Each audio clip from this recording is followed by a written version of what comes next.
All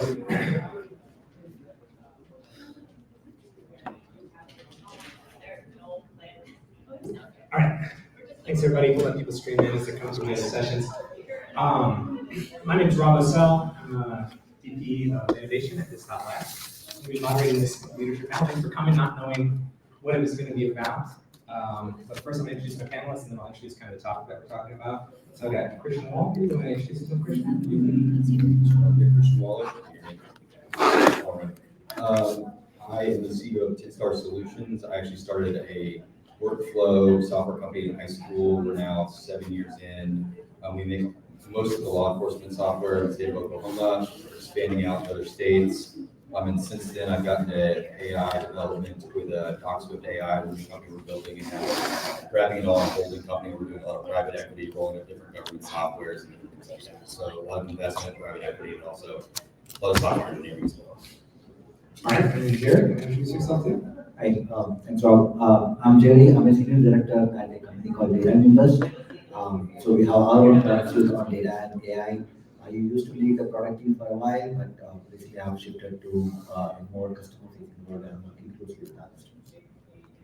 Yeah, so thanks so much for being a part of this. And so I think the topic that we wanted to talk about today is just, we've been through a very interesting period, a couple different eras, sort of in the tech ecosystem, from before COVID to obviously COVID and remote work to now this environment kind of post zero interest rate sort of era, and now this sort of era of layoffs. And it's kind of shifted a lot about what it means to find a job, what it means to be successful in your job. And so we're going to kind of talk about what that means for people here that have been in the industry for a while, that are in positions of leadership. They're kind of having to tackle these issues and counter it, at least from the business side, every single day. We have a couple topics that we're going to run through. If there's a little bit of time left over at the end, if you have any questions, we'll bounce it around the panel as well. So to kick us off, I think the first thing is just let's talk about perspective engineers. So as people that are coming to you, as you're seeing resumes come across, as you're consulting or maybe interviewing for people, what kind of things are standing out to you now, and how has that maybe changed in the last year or so versus what it might have been a couple years ago? And Jerry, you want to start us off, especially because you're doing so much in the AI space. I think it's like this weird middle ground. It's still being quite hot, but at the same time, how has things been different for you? So when we get prospective candidates for a position, the first thing that comes to me is their resume. So your resume needs to stand really apart from the others. And what I really look for is what have you done over and above what was expected of you. So if I'm getting somebody fresh out of college, I skip over their entire what they did in college and I go to the bottom, because that's where they say, here are my hobbies, here is the Git repo. I click on the repo and I go see what they have done. That really matters, because for me, that person is a little bit more interesting.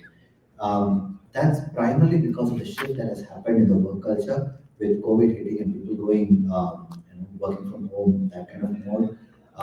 If you're not that level of interesting, it becomes that bit more difficult to work remotely and be collaborative with you. For me, that matters. What do you bring? What is that extra spark that you bring to the team that matters to me? So I look always for that. Yeah, I kind of echo that too. I think that what we'll ask first is I'll actually skip over the resume. So what do you care about? What are you working on, right? You just go right to the projects. What are they motivated by? And then also, I think the whole shift around just order taking and being an engineer is just over. I think you're looking for a lot more of putting their growth hat on, or you can call it quarterbacking, where they're not only taking orders, but in a meeting, they're bringing up bottlenecks in the business that they can fix using AI or some different initiatives they've solved in the past for their companies. And I think that's what gets you through the next interview into getting hired, right? Not just what's on your resume, where you went to school or anything like that, because that people care a lot about that less in recent years in the past.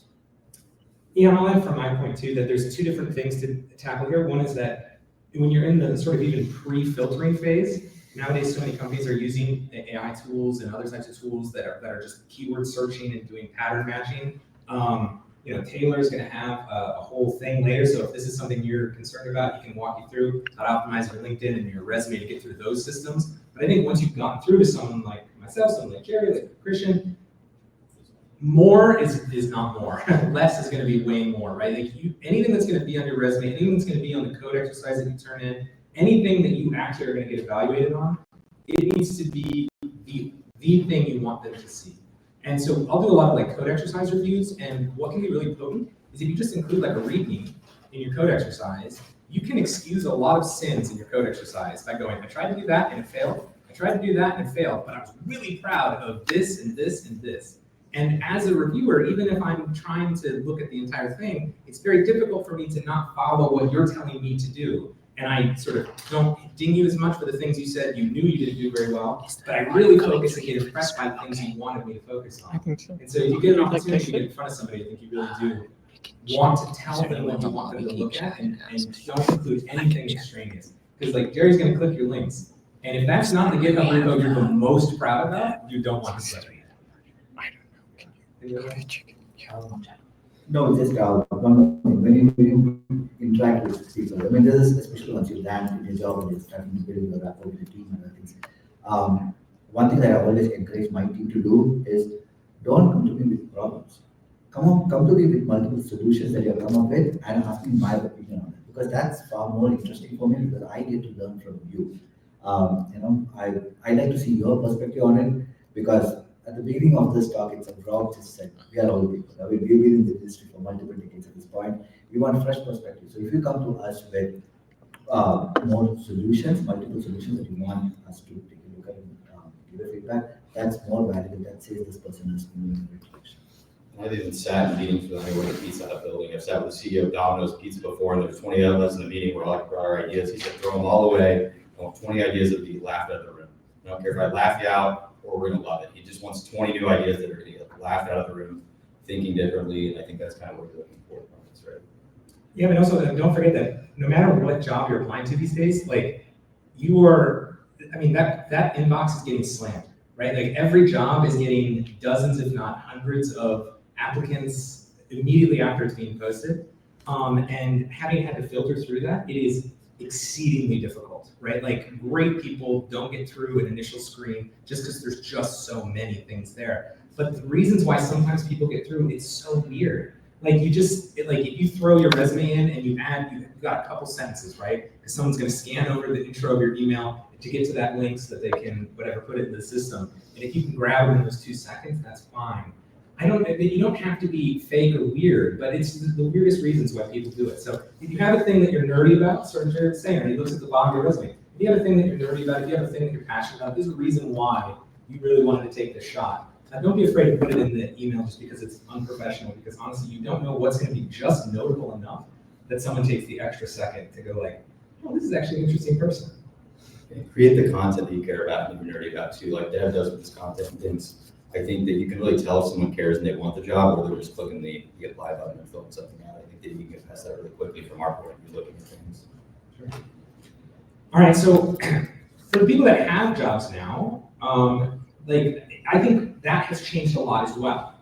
The way that you are evaluated at work, the way that your managers look at you. I mean, obviously, just trying to navigate the world of layoffs and everything that's happened with that is difficult enough, but as people are looking to stand out now in their organizations, how is what they need to do different in your estimation, again, now than it has been recently? Do you have any thoughts on that, Christian? I think just going the extra mile, like you mentioned earlier, just like it's always just like, what have you done for me recently from like a leader perspective, and like, what have you done to not only like impact the culture of the company, but also, fix the bottlenecks, like I mentioned earlier, make innovations, make those wild ideas, and make them come true, and just make it happen versus just like I said, taking the orders and just waiting for someone to come to you or a project manager to come to you, like certain instructions for you. Just go the extra mile, put your growth hat on, make suggestions, have your video on in meetings always. That's like a big thing too, and just be present. And anytime you more, try to be in person if you can. That's like one of the biggest things post-graduation. It's interesting because before this we exchanged notes on what we're going to talk about, and it so happened that I was listening to this podcast where I was listening to Misha, he's the CTO of HubSpot, and he had this very interesting quote about leverage, and that comes from Archimedes that says, "Give me a fulcrum and a lever long enough, and I can move the world." So it's more about leverage. You at a job, you can add as much value as you can or as you could, but you're not going anywhere till you create leverage. And leverage in a good way. you are being valuable to your team, your manager, your colleagues, and you're showing that passion to take that company forward, that gets you forward because then at the back of the mind, people are like, oh, okay, that's a dependable guy. I can bank on him for anything at that point. And that's going to get you ahead in your career. And that's what you're going to see. I actually listened to the same podcast and they were talking about, so each year he created enough leverage that he could actually ask and double his salary and they couldn't get rid of him just because of how much new innovation and software that he knew about, like just like AI now. Where like if you're in the right room, just hanging around the right people, you're going to keep incrementally getting stronger and they're going to pay you more, right? Like, I don't know, was it 10 years ago or something? It was impossible to find an iOS engineer and now they're everywhere. But all the iOS guys that were hanging out ended up in Apple or giant shops or giant companies because they just all came and hung out in the right groups and learned the right things. So I think AI is kind of the same moment right now. I'm curious to all agree with this too, though. Like one thing I've noticed is that a lot of companies, especially if they're having issues where they're having to consider, layoffs or something like that, I think the topic goes a lot to what is somebody known for, right? You like kind of go through your list of people and you're like, oh, that person, oh, they're so great at that. That's what they give this organization. I think when you're in that environment that we were in before, where there was sort of that zero interest rate environment again, like you keep people a lot on potential. You want to find people that seem to have a high ceiling. Maybe they weren't realizing it yet that like they could, and you could afford to keep a lot of those people on staff that maybe weren't performing, but they had that potential. And I think nowadays people are really kind of looking for what is actually the thing that you're good at? What's the thing that you're bringing to the team now? And so I would say that this is like an environment where you don't necessarily want to be known as a sort of the old school, like jack of all trades, master of none. You at least want to be the master of something. You at least want to be, there's at least one thing in the organization that not only that you do well, but that people know you do well. This is not a time to be humble, because if the only thing your managers remember hearing about what you do is the few times that you mess up because you're never selling what you're doing up the management chain, then you really are only known for messing things up, right? And that can be really problematic. So this is not a time to be humble, and it's a time to kind of figure out, like even for yourself, what is the thing that I'm offering the most, and then how can I make sure that I'm known for offering that? Yeah, I think that goes back to kind of what I said, like turn your video on, be seen, and then just understand your business too, of how you're making the impact, and then display that to your leadership too, just like how you're impacting the business and how your role is really affecting that, and then you'll have the leverage that they almost can't. And on the same lines, if you, there was an earlier talk by Aaron Francis, he was talking about how you should publish yourself out there. That matters. So everything that you learn, it's okay to just go ahead and write it the way you want it, even if your English or your grammar is not great. Start writing, build that practice, build your brand. That matters. Go beyond LinkedIn, go beyond your professional circle, meet new people. That connections matter. Yeah, I do a podcast called Leadership Exchange. In that, I get to talk to a lot of like CTOs, CEOs, engineering managers, and things like that. The thing that I hear repeatedly over and over again, especially in the last year or so, is like demonstrating value. Like, listen, I'm a nerdy developer at heart, right? There's nothing I would love more than just solve arbitrary problems, right? And not have to worry about how it all rolls up to dollars and cents and just get deep into the code. But that's just not how businesses work. And we have to understand that, right? Like, work can be fun, and especially if it's a passion of yours, right? It can be a thing that you're really passionate about, you really want to solve those problems, but it really is a time, more than ever, to be able to say to your boss and to your company, listen, this is the things we care about, and this is what I do, and this is how that connects to that. Because even if you can just show that you understand what the company is trying to drive, and you're making an impact on that, you're light years ahead of a lot of the people who, again, it's not that they don't care, it's just that sometimes the business side of it is like, it's messy. That's why there's managers, right? But nowadays, like, you got to kind of take that ownership. You have to show that you're paying attention to how what you're doing rolls up to value for the company and lock in. That doesn't mean that, again, you don't have to be weird or fake about it. The point is just understand if you could be doing two different things that you enjoy, which of them is better for the team, for the company, for your customers. And if you can show that you evaluated that and you did that, well, then your managers are like, yeah, this person's really locked in. I need to keep them around because in the absence of someone paying attention, I know they're going to be doing the right thing. Okay. Well, we have at least one more topic, but I figured I saw a bunch of nodding heads and some interested faces here, so I thought I would just take an opportunity. Is there a question? Does anybody have a question on either of these topics or others? Yeah, sure. So how do you all enable that that propensity in employees or potential employees? So as a leader, how can you bring that out in your team? Okay, so the question for those online was, the things that we've been talking about, the things that people should be doing, if you're a leader, how can you kind of draw that out of your employees? Any thoughts on that?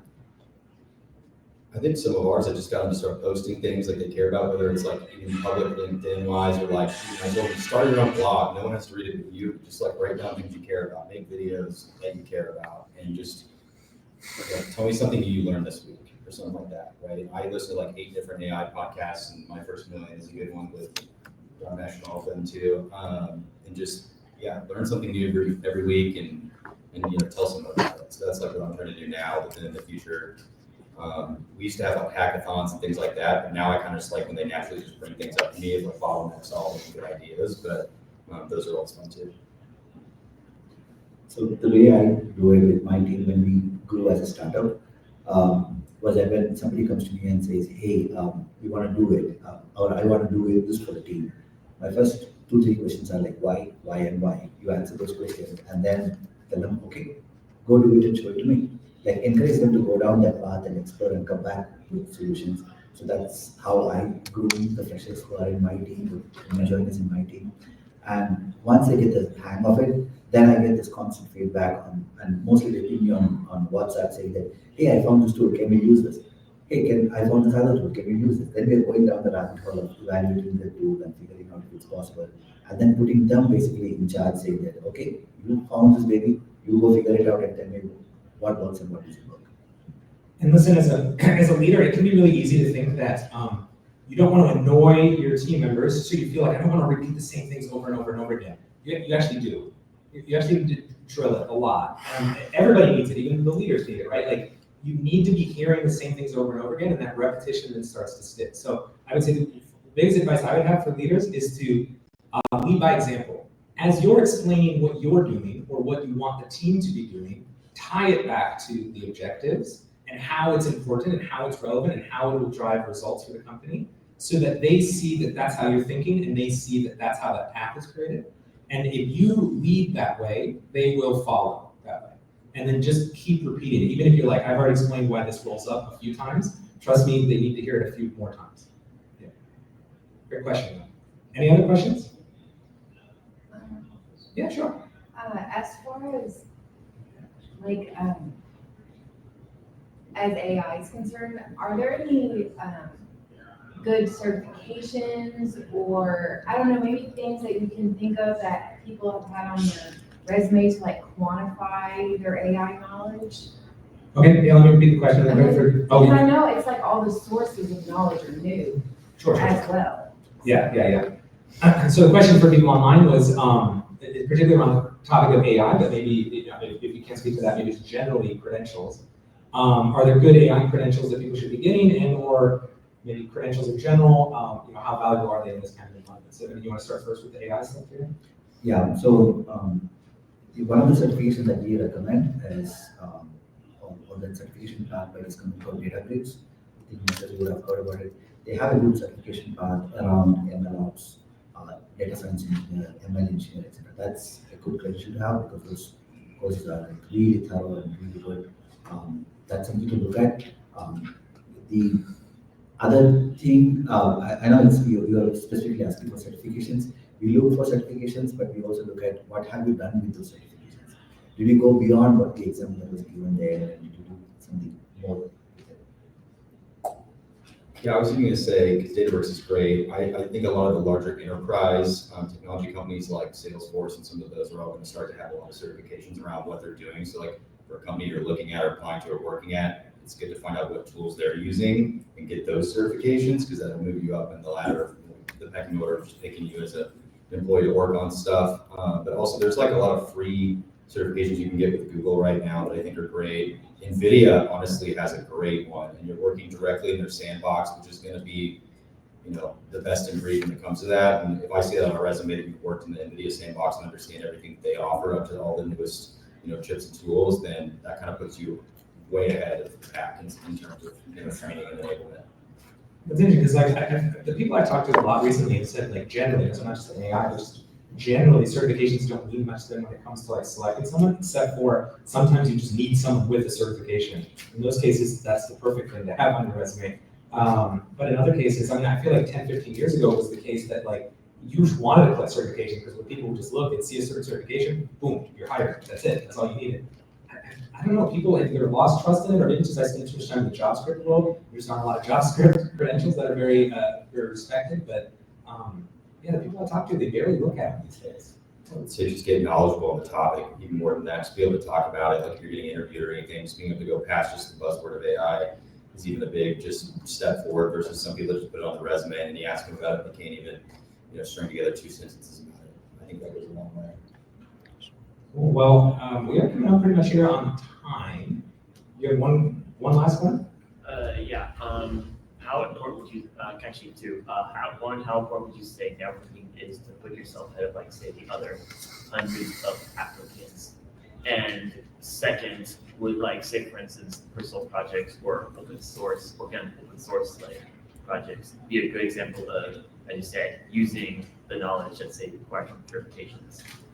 Yeah. I love the personal projects thing. I think that, like we were saying earlier, we'd rather skip over your resume, go to the bottom, click on the thing and see what you're working on and what you care about. So I think that's super important. And then what was the first question? How important networking is? I think it's so important these days. I think it's kind of who you know more than what you know. Okay. And I think going to these kind of things, making friends, starting group chats, anything you can possibly do to make it, get ahead and get in the right folks is awesome. Yes, because that reduces, I'm sorry. Yeah. Because networking helps reduce uncertainty with the candidate, right? But a little bit of that, but let me explain it this way, and then I'll direct you towards Taylor's thing he's going to do here in a bit. But it's because it gets you through that first screen. That's usually what networking does. So, like, what he'll tell you is one of the things that you should be doing if you're trying to apply to a company is even if you don't know anybody that's in there, you need to be looking at everybody that's there and trying to reach out to them. Now, don't be very mercenary about it. The point is to actually meet people at this company. But the point is that like networking and being able to get your resume to somebody who can walk it past the AI tooling to the actual hand of the first person that will actually read the resume, that's the world, right? Because you went from a pool of 1,000 to a pool of 50. So you survived a 20x down select, right? Just because you knew of somebody. Even if you don't know that person well, but they knew enough about you that they were willing to walk you around to the side door. Just being able to put a face to the name is huge. Yes. Even a nice introduction is easier than seeing your But resume. it usually won't get you the job though. Yeah. Like, that's the thing, it's like the networking will get you the job. It'll get you to step 1 and not 25, where it's just the Exactly. AI screening where you're not going to get past. Yeah, Okay. but definitely given the quantity of applications. Yeah, Just getting so- through the first step is huge. Yeah, like I said, I would direct you to Taylor's thing here in a little bit if you want to hear out more, but yeah, no, that's gonna be it. So we'll be around. Thanks so much, Jerry and Christian, for being a part of this. We'll be walking around. If you have more questions on these topics or anything else that you want to talk to us, please do. But yeah, thanks so much for coming out and enjoy the rest of the conference.